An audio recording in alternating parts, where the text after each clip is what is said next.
السلام علیکم عزیز طلباء و طالبات، امید ہے آپ لوگ خیریت سے ہوں گے، خوش و خرم ہوں گے اور بھرپور طریقے سے دل لگا کر اپنی تعلیم خصوصاً اردو زبان پڑھنے کی طرف توجہ دے رہے ہوں گے۔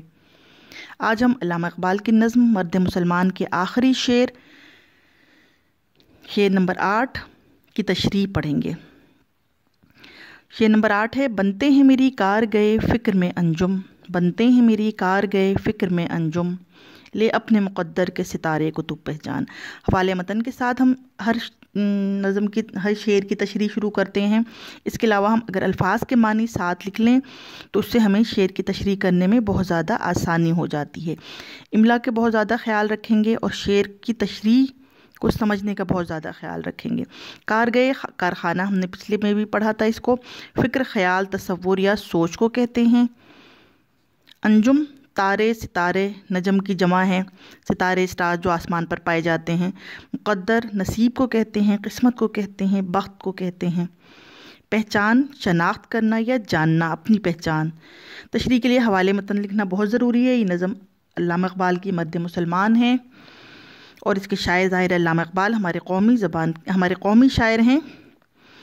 اس شعر میں قومی شاعر علامہ محمد اقبال فرما رہے ہیں کہ میرے فکر و خیال کے کارخانوں میں انجم یعنی ستارے بن رہے ہیں۔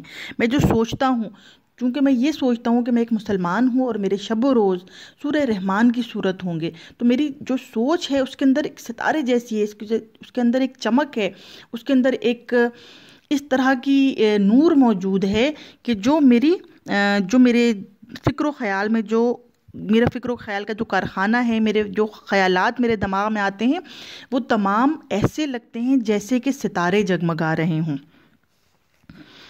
اور اس سے مراد یہ ہے کہ میں نے اپنے خیالات شاعری کی صورت میں بیان کر دیے ہیں۔ اب میرے کلام سے پڑھنے والے فائدہ اٹھا لیں تو ان کی زندگی بھی سنور جائے گی۔ لے اپنے مقدر کے ستارے کو تو پہچان، یعنی آپ کی زندگی سنور جائے گی اگر آپ مرد مسلمان نظم کے حوالے سے پڑھیں گے اور اس کے اندر جو باتیں ایک مسلمان کی خوبیاں بیان کی گئی ہیں ان خوبیوں کو اپنے اوپر لاگو کریں گے، ان خوبیوں کو سمجھیں گے، پہچانیں گے اور اس پر عمل کریں گے۔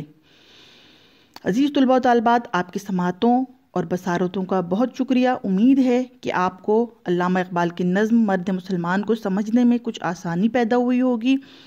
اس ویڈیو کو دیکھ کر اگر کوئی آپ کے سوالات ہیں تو آپ کمنٹ سیکشن میں مجھ سے پوچھ سکتے ہیں، اور اس کے علاوہ بھی اگر کوئی بات ہے تو آپ کمنٹ سیکشن میں مجھ سے پوچھ سکتے ہیں۔ انشاءاللہ میں آپ کے سوالوں کے جواب ضرور دوں گی۔ اللہ حافظ۔